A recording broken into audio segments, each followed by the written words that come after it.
And I got or made the suggestion earlier, and Ivan seemed to be receptive to it. So I want to make a video about building balanced teams for anyone who might want a different take on that or is looking for some sort of help in that regard, and then go into some investment strategies as well.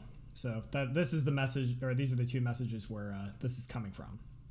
So when building a team, there are a bunch of different metrics you could use out there, are decision matrices. This is the one that I use. So you start by choosing a damage dealer, and then you choose a tank, and then you choose a healer. And then you choose one support based on an artifact synergy with your damage dealer, and then you choose a fifth healer based, or not fifth healer, a fifth hero, your second support hero based on a particular task that you want your team to be good at. So for my particular team, I have Kira as a damage dealer, Astaroth was chosen as tank, and Martha was chosen as healer.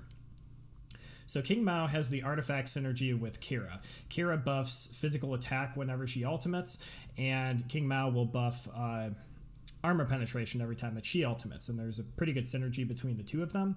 So that leaves a fifth spot, which I was kind of confused with on what to do.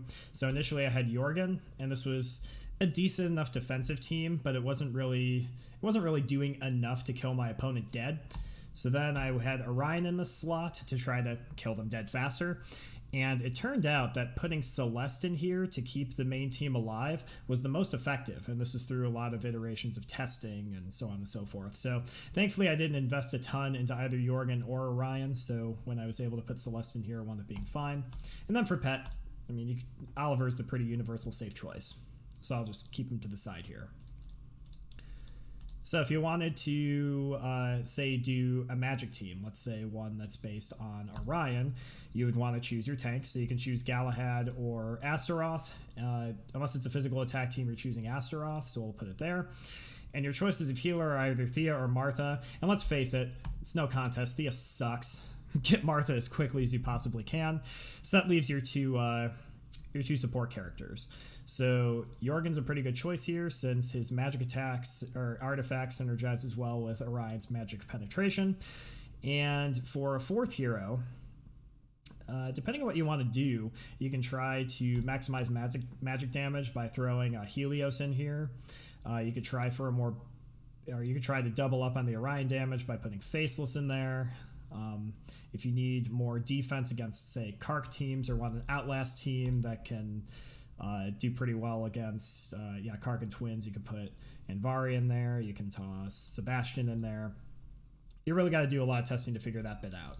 So if you don't want to figure any of this out and you just want to get a standard team that is pretty good, just look up a meta team. Kark, Twins, Satori, Dorian, Orion, Helios, all of them are really solid teams. Can't go wrong with them. So that brings us to investment. So in terms of early game, I'm going to switch to a second account that I started a couple weeks ago. In terms of investment, I guess if you're starting from the bottom up, you want to invest really heavily in the tank initially.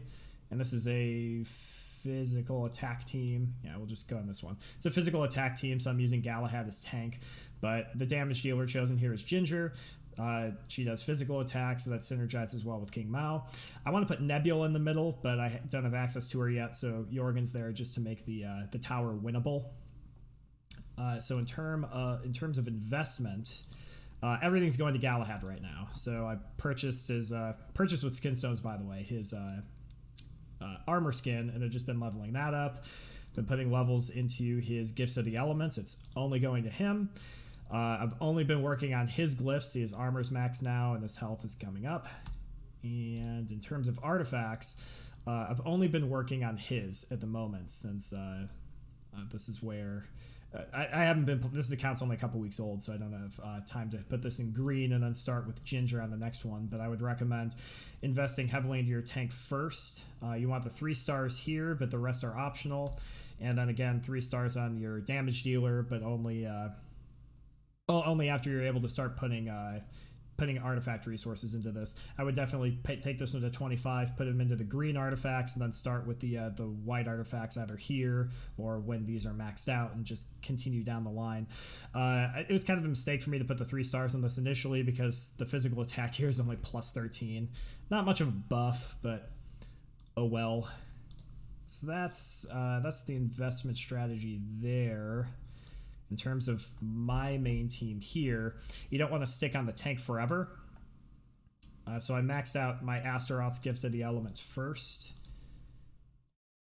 Yeah, see his are all maxed out here, and his glyphs, the standard recommendation of armor, health, and then magic defense when that became available. And then moved on to damage dealer with penetration, attack. You could do main stat next, but I moved on to King Mao to do her penetration. I put a bunch of glyphs into her health because she just kept dying so easily.